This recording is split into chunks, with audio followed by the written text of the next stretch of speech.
तो हम आए हैं चित्तौड़गढ़, जो कि कोटा के पास में है। कोटा उदयपुर के बीच में ये पड़ता है और इसका किला हम एक्सप्लोर करने आए हैं। और जहाँ हम अभी बैठे हैं ये जैन मंदिर है और कीर्ति स्तंभ है। तो ये मंदिर तो जैन मंदिर स्तंभ होने का रीज़न ये है किले के अंदर कि यहाँ के जो पैसे का लेन देन का जो कैश का जो देखते थे तो वो जैन धर्म के लोग थे, तो उसके वजह से यहाँ पे मंदिर है। और हमने पूरा किला एक्सप्लोर कर लिया। लगभग हमें 2 से 3 घंटे लगे हैं। और आप अगर आ रहे हैं या प्लान कर रहे हैं तो या तो आप ऐसे टाइम पे आए जहाँ जो हीट है थोड़ा कम हो, ताकि आपको एक्सप्लोर करने में आसानी हो। बाकी सबसे अच्छी चीज़ ये है कि किला भले ही बहुत बड़ा है, बट यहाँ आप हर जगह पे अपनी कार ले जा सकते हैं। आप ऑटो भी करके आ सकते हैं और अपनी पर्सनल कार से भी आ सकते हैं। 40 रुपीज़ पर हेड है और आपकी कार है तो उसका भी 40 रुपीज़ ही कॉस्ट है। बहुत अच्छी जगह है देखने के लिए और बहुत छोटे छोटे पॉइंट्स हैं, बहुत छोटी छोटी स्टोरीज़ है जो कि आपने इस ब्लॉग में भी देखा होगा और या फिर देखेंगे। सबसे पहले आपका स्वागत अभिनंदन मुकेश नाम के साथ जो विजिट करेंगे। उससे पहले हम लोग फोर्ट के बारे में जानेंगे। तो ये जो फोर्ट आप देखने के लिए आए हैं, इस फोर्ट को अगर आप हेलीकॉप्टर से देखते हैं तो वाल मछली की तरह, फिश की तरह इस किले का आकार शेप है, जिसका हेड नॉर्थ साइड में है और टेल साउथ साइड में है। तो नॉर्थ से साउथ इस किले का लंबाई 6.5 है, 6.5 किलोमीटर किले का लंबाई है और 1.5 किलोमीटर किले का चौड़ाई है। 13 किलोमीटर का किले के चारों तरफ सिक्योरिटी वॉल सुरक्षा दीवार बना हुआ है। 700 एकड़ में ये किला फैला हुआ है। किले के अंदर 113 हिंदू टेम्पल्स, इसमें से 113 हिंदू टेम्पल्स, 84 वाटर बॉडीज और 8 बड़े रॉयल पैलेस के साथ में किले के 2 रास्ते हुआ करते हैं। तो जिस रास्ते से आप लोग आए ना, बैक साइड से आए, 7 गेट क्रॉस करके राणा कुंभा ने बनवाए। किले का मेन एंट्रेंस ईस्ट की तरफ रखा गया, तो 7 गेट उधर भी बने हुए। अभी चलेंगे उधर बैटल ग्राउंड है, क्योंकि तो ऐसे से किले का मैप है, प्लानिंग मैप। हम लोग चलेंगे अब व्यू पॉइंट।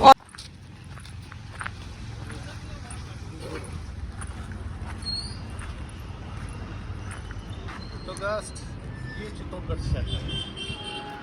आप लोग आए ना किले के अंदर, बैक साइड से आए, 7 गेट क्रॉस करके। ये 7 गेट जो देखते हैं ये राणा कुंभा ने बनाए थे 1433 के बाद में। पहले क्या है कि किले के अंदर ही लोग बसते थे, 30,000 लोग किले के अंदर रहते थे।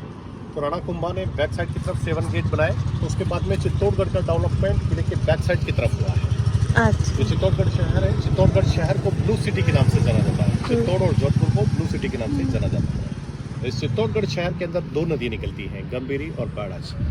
गंभीरी नदी मध्य प्रदेश से होकर आती है और बाड़ाच उदयपुर की खबनौर की पहाड़ियों से आती है। दोनों का संगम इधर होता है, नॉर्थ साइड की तरफ, फोर्ट की नॉर्थ साइड की तरफ होता है। तो ये चित्तौड़गढ़ शहर। तो देखिए इस किले का फाउंडेशन रखा जाता है 5th सेंचुरी के अंदर, 5वीं शताब्दी के अंदर चित्रांगद मौर्य ने इस किले का नींव रखा। इसलिए इस किले का फर्स्ट नेम होने के नाम से रखा गया है चित्तौड़गढ़। फिर अपभ्रंश होकर चित्तौड़गढ़ होता है। तो 5 से 7 सेंचुरी तक 200 सालों तक यहाँ पर मौर्य डायनेस्टी रूल करती है, शासन करती है। 8th सेंचुरी के अंदर, 8वीं शताब्दी के अंदर गुजरात के बप्पा रावल मेवाड़ पर अटैक करते हैं और मौर्य वंश के अंतिम मान मौर्य को हराकर मेवाड़ की राजगद्दी प्राप्त कर लेते हैं। तो ये फर्स्ट सूर्यवंशी शासक होते हैं बप्पा रावल, जिन्हें कालभोज के नाम से जाना जाता है।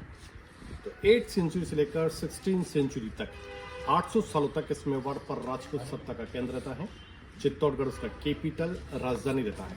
उस दौरान कई राजवंश यहाँ पर शासन करते हैं और 30 टाइम्स बड़े अटैक होते हैं। उनमें से 27 टाइम्स मेवाड़ विजय रहता है। 23 टाइम यानी कि 3 बार मेवाड़ हार गया, जिसमें से 1303, 1534 और 1567 तीनों बार हार हुई।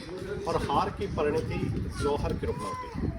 जौहर के बारे में आपको सुना होगा कि जब युद्ध होते हैं और समय राजपूतों को लग जाता है कि हम लोग किसी भी स्थिति में युद्ध को विजय नहीं कर पाएंगे, जीत नहीं पाएंगे, तो समय राजपूत युद्ध में लड़ने के लिए, मारने के लिए चले जाते हैं। वो युद्ध से लौट कर आने वाले नहीं। ऐसी कंडीशन के अंदर किले के अंदर जितनी भी औरतें होती थी, वो औरतें अपने सतीत्व की रक्षा करते हुए मेवाड़ की आन बान शान को बनाए रखने के लिए अपने आप को जिंदा आग के हवाले कर देती थी, यानी कि आग में जलकर अपने आप को समाप्त कर लेती थी। तो ये जौहर के पहला अटैक होता है 1303 के अंदर 1303 के अंदर अलाउद्दीन खिलजी का चित्तौड़ की रानी पद्मावती को प्राप्त करने के लिए इसने अटैक किया। तो उस अटैक के अंदर सारे राजपूत और रावल रतन सिंह अपने देश धर्म की रक्षा करते हुए युद्ध में वीर गति को प्राप्त हो जाते हैं, शहीद हो जाते हैं। और युद्ध के दौरान ही रानी पद्मावती लगभग 16,000 लेडीज साथ में किले के अंदर जोखर जलाकर अपने आप को समाप्त कर दिया। अलाउद्दीन खिलजी किला विजय कर लिया तो उसे रानी प्राप्त नहीं हुई, तो गुस्से में आकर उसने किले के सारे महल मंदिर तोड़ दिए थे, खंडर बना दिए थे। फिर इन महलों और मंदिरों को 1433 के अंदर राणा कुंभा ने रिनोवेट करवाया। राणा कुंभा का पीरियड गोल्डन पीरियड था, स्वर्णिम था। तो उन्होंने किले के सारे महल मंदिर वापस बनवाए। फिर सेकंड अटैक होता है 1534 के अंदर 1534 के अंदर, और समय मेवाड़ की राजगद्दी संभाले होते हैं राणा सांगा की वाइफ कर्णावती, एक लेडीज मेवाड़ का राजपाट संभाल रही थी। तो इसी का फायदा उठाया गुजरात के बादशाह ने। बादशाह 1534 के अंदर चित्तौड़ किले पर अटैक करने के लिए आए। अटैक की सूचना किले के अंदर पहुंची राजमाता कर्णावती के पास में। तो राजमाता कर्णावती युद्ध से पहले अपने दोनों पुत्र विक्रमादित्य और उदय सिंह को उनके ननिहाल बूंदी शिफ्ट करती हैं और मदद के लिए पत्र और एक राखी नॉर्थ भारत की तरफ भेजा जाता है। मदद इसी मांगी गई थी कि राजपूती सेनाएं मारी गई थी। यहाँ की चित्तौड़ के अंदर राजपूती सेनाएं मारी गई थी, राणा सांगा और बाबर का युद्ध हुआ उसमें। तो इसी वजह से यहाँ से हेल्प के लिए पत्र और राखी नॉर्थ भारत की तरफ भेजा, जिसे हुमायूं स्वीकार करता है और मदद के लिए आता है, परंतु उसे आने में देरी हो गया। उससे पहले यहाँ बहादुर शाह का अटैक हो जाता है। शाह का अटैक हो जाता है। अटैक के अंदर सारे राजपूत और रावत बाग सिंह युद्ध लड़ते हुए वीर गति को प्राप्त हुई और राजमाता कर्णावती लगभग 13,000 लेडीज साथ में किले के अंदर जोखर चला गई। बहादुर शाह किला विजय कर लेता है, परंतु उस समय हुमायूं सेना लेकर आ गया। तो बहादुर शाह किला छोड़कर अपनी सेना मांडू की तरफ, मध्य प्रदेश की तरफ लेकर चला गया। हुमायूं भी आया तो वो भी अपनी सेना मांडू की तरफ लेकर चला गया। तो इस किले के आसपास के गांवों से राजपूत इस किले को वापस अपना अधिकार में लेते हैं और बूंदी से विक्रमादित्य उदय सिंह को चित्तौड़ लेकर आते हैं। विक्रमादित्य को मेवाड़ का राजगद्दी सौंपा जाता है और उदय सिंह के लालन पालन के लिए दात्री माँ पन्नता के पास में सौंपा गया है। परंतु परिस्थिति का मौके का फायदा उठाता है पृथ्वीराज का दासी पुत्र बनवीर, जो यहाँ का सेनापति होता है। राज्य प्राप्ति के लिए बनवीर विक्रमादित्य की हत्या कर देता है और उदय सिंह को मारने के लिए जब पन्नताई के महलों की ओर जा रहा होता बनवीर, तो इसकी सूचना पन्नताई के पास में पहुंची। तो पन्नताई मेवाड़ के राजवंश को बचाने के लिए अपने पुत्र चंदन के कपड़े उदय सिंह को बनाती हैं, उदय सिंह के कपड़े चंदन को बनाती हैं। उदय सिंह को फलों की टोकरी में इस किले से बाहर कुंभलगढ़ शिफ्ट कर दिया जाता है। इधर बनवीर आकर पन्नताई से पूछता है कहाँ है उदय सिंह, तो वो अपनी लड़की की तरफ इशारा करते बोलती हैं कि वो सो रहे हैं। बनवीर तलवार निकालता है और पन्नताई की आंखों के सामने उसी के पुत्र के 2 टुकड़े कर देता है। तो एक माँ ने कैसे अपने पुत्र को लहूलुहान होते देखा होगा, कैसे चल के वह थी पन्ना जिसने अपने पुत्र का बलिदान देकर मेवाड़ के भावी शासक राणा उदय सिंह की रक्षा की थी। ये वही उदय सिंह है जो राणा प्रताप के फादर होते हैं। तो ऐसे इस किले को बनवीर अपने अधिकार में लेता है। कुछ समय तक यहाँ बनवीर का शासन रहता है, परंतु राणा उदय सिंह कोमलगढ़ से बड़े होकर आते हैं। इस किले पर अटैक कर इस किले को वापस अपने अधिकार में लेते हैं। परंतु 1556 के अंदर दिल्ली के तख्त पर जब अकबर गद्दी पर बैठता है तो समय भारत में मुगल साम्राज्य बहुत अधिक विस्तार कर चुका होता है। अधिकांश राजपूत शासक मुगलों के डर से अकबर का अधीनता स्वीकार कर लेते हैं, सरेंडर कर देते हैं। परंतु मेवाड़ के राणा उदय सिंह अकबर के सामने सरेंडर नहीं करते, झुकते नहीं। तो इसी वजह से अकबर इस मेवाड़ पर अटैक करने के लिए आए। अटैक की सूचना किले के अंदर पहुंची राणा उदय सिंह के पास में। तो राणा उदय सिंह इस किले के जितने भी राजपूत सामंत सरदार होते हैं उनके साथ में मीटिंग करते हैं और उस मीटिंग में निर्णय होता है कि मेवाड़ राज परिवार का बचना मुश्किल है, मेवाड़ का नया कैपिटल आप कहीं और बताइए। तो उस समय राणा उदय सिंह ने अपने सामंतों के दबाव में आकर मेवाड़ का नया कैपिटल 1559 के अंदर उदयपुर बताया। उदय सिंह के नाम से उन्होंने उदयपुर बताया। जब किला छोड़कर गए तो किले का दायित्व अपने चीफ कमांडर जयमल, कल्ला और फतेह के भरोसे किला छोड़कर गए। अकबर की सेनाएं आती हैं, किले को सीज कर अटैक बोल देती हैं, परंतु लंबे पीरियड तक 4 मंथ तक युद्ध जारी रहने से किले का अनाज राशन समाप्त हो गया था। राजपूती सेनाएं मारी जा रही थी। तो ऐसी कंडीशन के अंदर किले के अंदर निर्णय होता है कि हम भूखे मरेंगे, इससे अच्छा है कि लड़ कर मरेंगे। तो जौहर और केसरिया होता है। 7000 लेडीज किले के अंदर जौहर जलाती हैं। और जितने भी राजपूत होते हैं सर पर केसरिया पगड़ी बांधकर राजपूती तलवार लेकर किले के सातों गेट खोलकर मैदान में आते हैं। आमने सामने के युद्ध में राजपूती सेनाओं ने लाशों का ढेर बिछा दिया। अंतयुद्ध के दौरान जयमल पैरों से घायल हो गया तो वो कल्ला राठौड़ के कंधों पर बैठकर युद्ध करने के लिए गए थे। तो दोनों के चारों हाथ चल रहे थे, लाशों का ढेर बिछा दिए थे। जब ये दृश्य अकबर देखता है तो बोलता है कि ये 4 हाथ के लोक देवता मेरे सामने कहाँ युद्ध करने आए, यानी कि भगवान विष्णु का उपाधि दिया है। दोनों युद्ध लड़ते रहे, दोनों का गर्दन कटने के बावजूद उनका दृढ़ युद्ध लड़ता रहा। तो दूसरे गेट के पास में वो पहुंचे, युद्ध लड़ते हुए वीर गति को प्राप्त हो गए। सारी राजपूती सेनाएं युद्ध लड़ते हुए वीर गति को प्राप्त हो जाती हैं। अकबर एक किला विजय कर लेता है। अकबर इस किले को विजय करने के बाद इस किले को अपने आसफ खां को सौंप कर चला जाता है। तो उस दौरान ये किला 1615 तक 1615 तक मुगलों के पास में रहा। फिर कॉम्प्रोमाइज के वक्त ये किला अमर सिंह को दिया जो राणा प्रताप के लड़के होते हैं। अच्छा। तो 1615 से लेकर 1956 तक ये फोर्ट राजपूतों के पास जरूर रहा, परंतु राज परिवार के लोग यहाँ नहीं रहे क्योंकि उन्होंने किला विजय नहीं किया था। सारे लोग उदयपुर शिफ्ट हो जाते हैं और 1956 में ये फोर्ट गवर्नमेंट के पास में जाता है। ASIS का मेंटेनेंस दिखता है और अभी वर्ल्ड हेरिटेज साइट में ये फोर्ट ये कलश का मैन एंट्री है। त्रिपुलिया गेट के नाम से जाना जाता है। त्रिपुलिया से ही रॉयल फैमिली के लोगों को आना जाना होता है।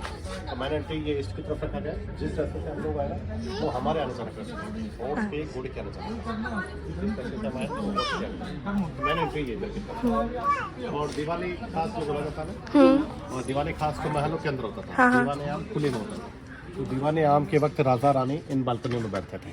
अच्छा। और नीचे इधर मिनिस्टर राजू सामंत सरदार और सामने प्रजा बैठती थी। ये इसी रॉयल पैलेस के हिस्से हैं। सामने जो देख रहे हैं ना बड़ा वाला जो हिस्सा देखते हैं वो मीरा महल है, संत मीरा के लिए, कृष्ण भक्त मीरा के लिए। मीराबाई जब शादी करके यहाँ आई थी तो उन्हें वो महल दिया गया। पूजा के लिए टेम्पल ले जाता है, वहाँ मूर्ति चलेगी। वो मीराबाई जी वो कौन से सेंचुरी में थी? 1503 के अंदर उनका जन्म हुआ था। परिवार के लोग सूर्यवंशी थे तो सूरज की पूजा यहाँ करते थे वो लोग।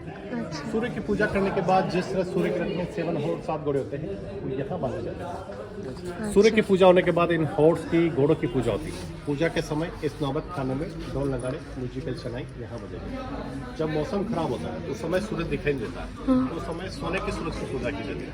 अभी वो सोने का सूरज उदयपुर से कितना सुरंग है। राज परिवार की रानियों को महलों से बाहर आने जाने के लिए सीक्रेट रास्ते होते हैं। ये सीक्रेट रास्ते यहाँ से 1 किलोमीटर दूर गौमुखी टैंक है। राज परिवार की रानियों का नहाना पूजा करने का जगह वहाँ तक जाना। स्टेयर्स वगैरह थी, छतें वगैरह इनमें तोड़ दी गई और घूंघट पड़ता थी तो इससे झरोखे होते थे। और ये सजने संवरने के लिए ड्रेसिंग रूम है। अच्छा। इसी के पीछे बाथरूम है और ये सामने टॉयलेट्स हैं। तो उस जमाने में भी फैसिलिटीज महलों के अंदर हुआ करती थी। और जयवंता बाई और कौन? रानी पद्मावती से लेकर जयवंता बाई तक जितनी महारानी हुई वो इधर की तरफ रहती थी। ये उनके लिए सेक्शन है। वाला एरिया राणा महाराणाओं के लिए थे। बप्पा रावल से लेकर उदय सिंह तक जितने भी राणा महाराणा हुए वो इधर की तरफ रहते थे। सीक्रेट मीटिंग दीवाने खास जो बोला जाता है राजा और मिनिस्टर के साथ में इसी हिस्से के लोग, क्योंकि राणा महाराणाओं के लिए थी रहने के लिए। राजकुमारों का महल राणा प्रताप का बचपन का कुछ समय यहाँ निकला था। अच्छा, ये जो पोर्शन है ये सामने राणा प्रताप का जन्म हुआ था कुंभलगढ़ फोर्ट के अंदर। 12 वर्ष वहाँ रहे, फिर यहाँ का टेका छोटे उम्र में अपने साथ लेकर गए थे। और ये सामने प्लस का व्यू है, सामने प्लस का व्यू है।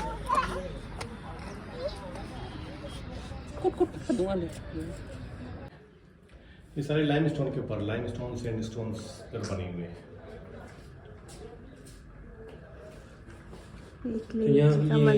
एक लिंग जी ने तो शिवलिंग स्थापित हुआ था, तोड़ के नहीं तोड़ दिया ना, डिस्ट्रॉय कर दिया। हाँ, कोठार हुई जहाँ नाच के भंडार होते हैं वहाँ अन्नपूर्णा देवी की स्थापना। जब उदय सिंह को पता चला है, बनवीर को पता चला कि 10 लोग ऊपर बढ़े आने वाले हैं, तो बनवीर ने कलश की सिक्योरिटी के लिए वो आना शुरू किया। उदय सिंह उससे पहले अटैक करने का पूरा रहता है, जैसे बनवीर आइए देखेंगे। सामने कुंभ श्याम टेम्पल है, 8वीं शताब्दी का टेम्पल है। 8th सेंचुरी के अंदर बप्पा रावल ने सूर्य टेम्पल के रूप में इसका निर्माण करवाया। तो फर्स्ट टाइम ये सूर्य टेम्पल था, परंतु अलाउद्दीन खिलजी के अटैक में ये तोड़ दिए गए थे। तो उसके बाद में राणा कुंभा ने इस टेम्पल को रिनोवेट करवाया और विष्णु के वरावतार का स्टेचू यहाँ स्थापित करवाया। विष्णु के वाहन होते हैं गरुड़, उनका भी स्थापना किया है, परंतु फिर से बादल शाह के अटैक में तोड़ दिया गया। तो उसके बाद में 1905 के अंदर उन्हें यहाँ कृष्ण सुभद्रा और बलराम का स्टेचू जगन्नाथपुरी की तर्ज पर इस मंदिर में स्थापित करवाया।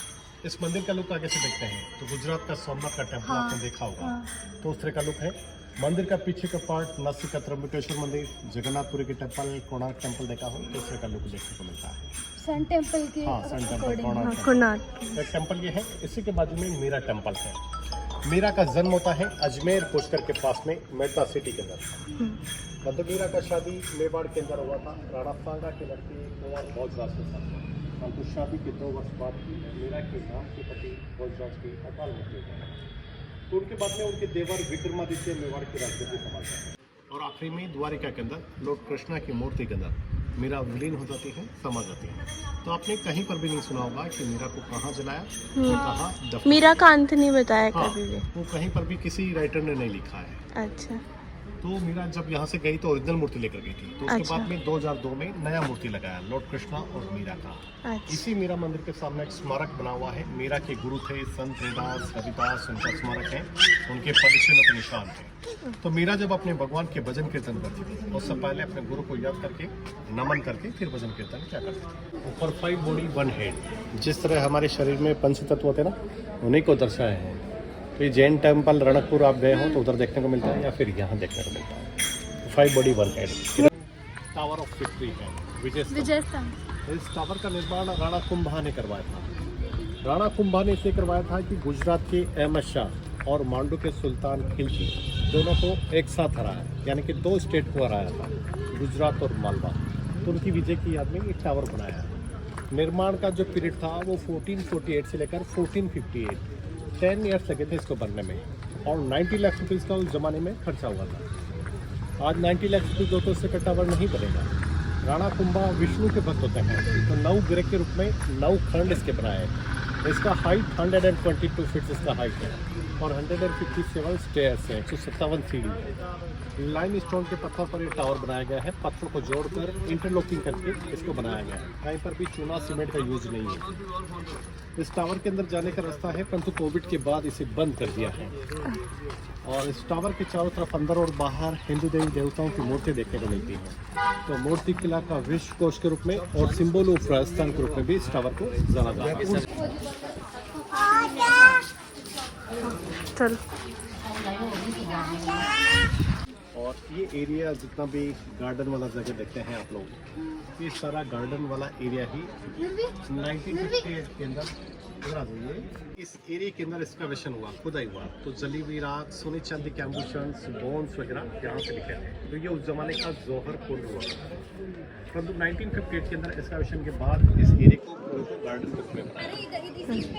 30 से 40 फीट गहरा गड्ढा हुआ है और यहीं पर लकड़ी, तेल, रुई डाल दिया जाता है। जब युद्ध होते ना उस समय राजपूतों को लग जाता है कि अब हम किसी भी परिस्थिति में युद्ध को जीत नहीं पाएंगे। उस समय राजपूत को सर पर कसर या पगड़ी बांधकर मारने के लिए चले जाएंगे, उस से लौट कर आएंगे नहीं। उस कंडीशन के अंदर यहाँ जलती हुई आग के अंदर बच्चों को साथ में लाकर कूद जाया करते थे। तो इस जगह पर 3 जौहर हुए थे। पहला जौहर अलाउद्दीन खिलजी के अटैक के समय था। रानी पद्मावती ने लगभग 16,000 लड़के साथ में यहाँ जौहर किया। फिर सेकेंड अटैक हुआ बहादुर शाह का। उस समय राजमाता कर्णावती ने 13,000 लेडीज साथ में यहाँ जौहर किया। फिर अकबर का अटैक हुआ, रॉयल फैमिली उदयपुर शिफ्ट हो जाता है, तो 7,000 लेडीज यहाँ जौहर करती है। और वर्ष में एक बार जौहर श्रद्धांजलि समारोह होता है। आपने उदयपुर देखा हो तो उदयपुर से रॉयल फैमिली के लोग और भारत द्वार से राजपूत परिवार के लोग होली के 11 दिन बाद यहाँ आते हैं। जिन्होंने जौहर किया ना, उन वीर वीरांगनाओं को यहाँ श्रद्धांजलि दी जाती है। बहुत बड़ा मेले का आयोजन होता है, उसे जौहर मेले के नाम से जाना जाता है। वो होली के 11 दिन बाद अभी होगा, प्रति वर्ष होता है। तो यहाँ वो मेला लगता है। और इस जौहर कुंड में आने के लिए 2 एंट्रेंस हैं। जिस गेट से हम लोग आए ना, ये पूर्वी जौहर द्वार है और एक सामने वो उत्तरी जौहर द्वार है। तो ये वो जगह है। और ये सती टेम्पल हुआ करते थे। आदमी की मृत्यु के बाद और को जिंदा सती यहीं पर चढ़ाया जाता है। ये सती टेम्पल थे। और सामने वो शिव का त्रिमूर्ति टेम्पल है, 11वीं सेंचुरी का टेम्पल है, 11वीं शताब्दी का। मांडू के परमार भोज ने इस टेम्पल का निर्माण करवाया था, परंतु अलाउद्दीन खिलजी के अटैक में ये तोड़ दिए गए थे। तो उसके बाद में कुंभा के फादर महाराणा मोकल 1428 के अंदर इस टेम्पल को रिनोवेट करवाते हैं और 9 फीट के स्टोन के ऊपर शिव का त्रिमूर्ति दोबारा स्थापित किया जाता है। तो मोकल द्वारा जीर्णोद्धार करवाने से इसे मोकल के टेम्पल के नाम से जाना जाता है।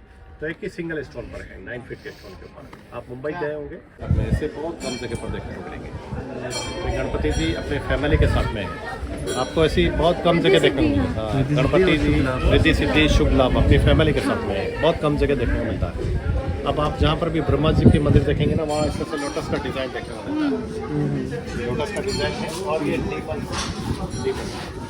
बुरी आत्माओं को बाहर रखने के लिए। और ये जितने भी मूर्तियाँ उकेरी गई हैं मंदिर के चारों तरफ, ये जन्म से लेकर मृत्यु तक जितने भी इवेंट होते हैं, जिनमें शादी, मरना, युद्ध वगैरह, सारे डांसिंग वगैरह सारी चीज़ें उकेरी गई हैं, बताई गई है। हाँ, और सारे धर्मों के बारे में बताई गई। जैन धर्म के अकॉर्डिंग आदिनाथ का है, फिर ऊपर भगवान की मूर्तियाँ हैं। ये उस जमाने का सोने पर जो आर्ट किए जाते हैं वो है। अप्सराएं स्वर्ग में नृत्य करती हैं, वो इधर की तरफ ही आता है। तो ये गौमुखी कुंड है, सातमुखी कुंड के रूप में जाना जाता है। और वो उधर पिलर्स देखे हैं, और उधर की तरफ रॉयल फैमिली के नहाने का जगह है, वो शूम एरिया है वो सामने, वो उधर की तरफ, ये इधर वाला है। और वो टनल कहाँ खुलती है वहाँ उसके अंदर? हाँ, ये मंदिर के नीचे की तरफ एक कमरा है, तो उधर वो टनल आकर निकलता है, तो उधर से रॉयल फैमिली की रानी इधर की तरफ आती थी। और वो पिलर्स की तरफ ही वॉशरूम एरिया है रॉयल फैमिली के, वो टनल से आना जाना होता था। तो ये गौमुखी कुंड है, 30 से 40 फीट गहरा गड्ढा हुआ करता था। थोड़ा इधर आ इधर हाँ, एक ये वो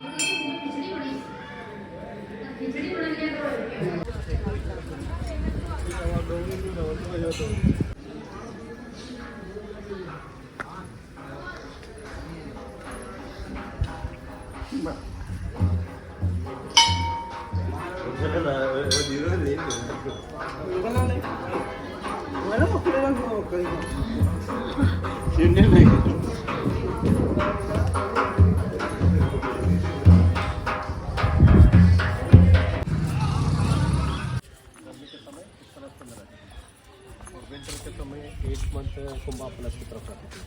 तो इस तरह से एक हिस्सा पानी के बीच में बनाया जहाँ रानी पद्मा होती रहती है। बाहर वाले हिस्से के अंदर मेड सर्वेंट, दासे, सिक्योरिटी गार्ड वगैरह यहाँ पे।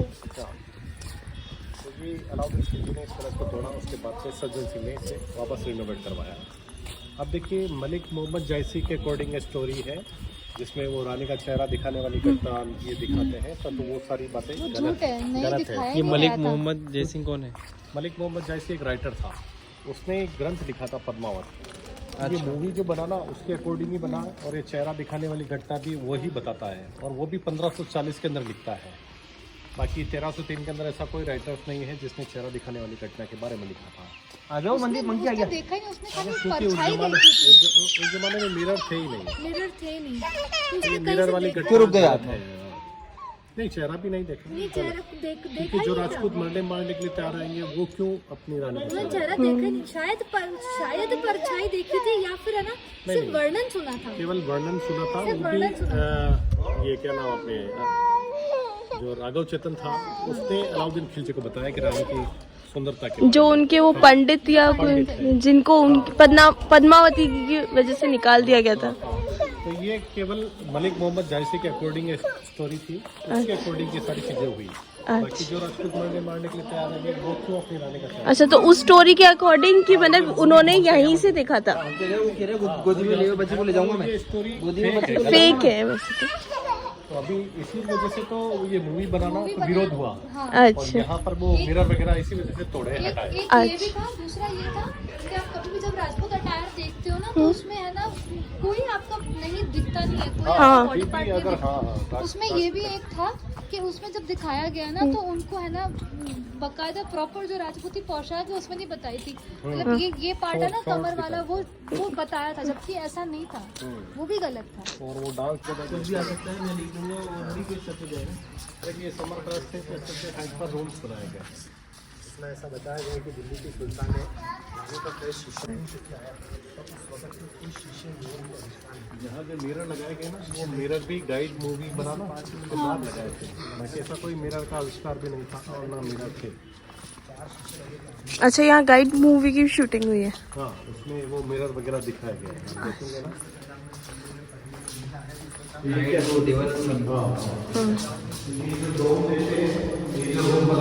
भी बहुत बाद में बना, ये वो जगह है रानी के रहने के लिए, रानी का पानी के बीच में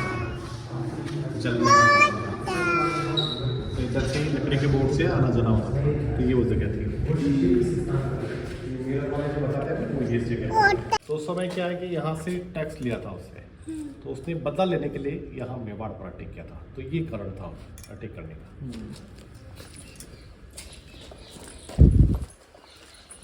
तो उसने पहले मेवाड़ में जीतना था, वो पहले गुजरात में जीता था।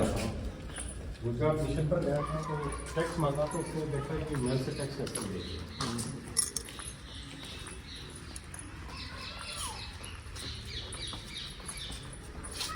अब चलेंगे बैटल ग्राउंड की तरफ, हमारे के मैदान की तरफ।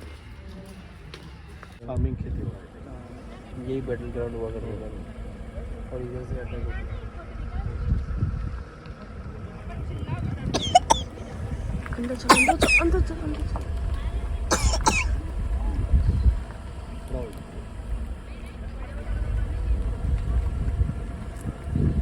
अब देखिए बीच में एक पहाड़ी ऐसा जैसे कोई इंसान है। ये सारा अरावली माउंटेन्स है। अलाउद्दीन खिलजी, बादल शाह, अकबर, जितने भी लोग आए वो इधर से ही आए थे। और सेंटर में ये पहाड़ी जैसे कोई इंसान सोया हुआ है, नेचुरल पहाड़ी। यहाँ के गाइड कुंभकर्ण पहाड़ी के नाम से बताते हैं, पर ऐसा कोई नाम नहीं है। ये सारी नेचुरल हैं और अभी फार्मिंग खेती हो रहा है इस बैटल ग्राउंड के अंदर।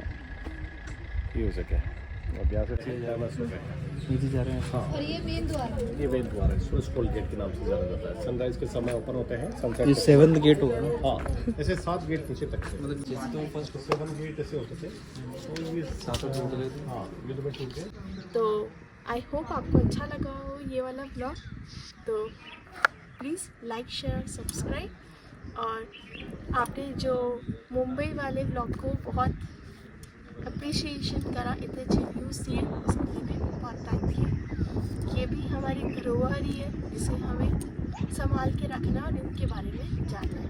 तो आई होप कि आप इस वीडियो को आगे शेयर करेंगे, और अगर अच्छा लगा हो तो प्लीज़ लाइक भी करिएगा। धन्यवाद।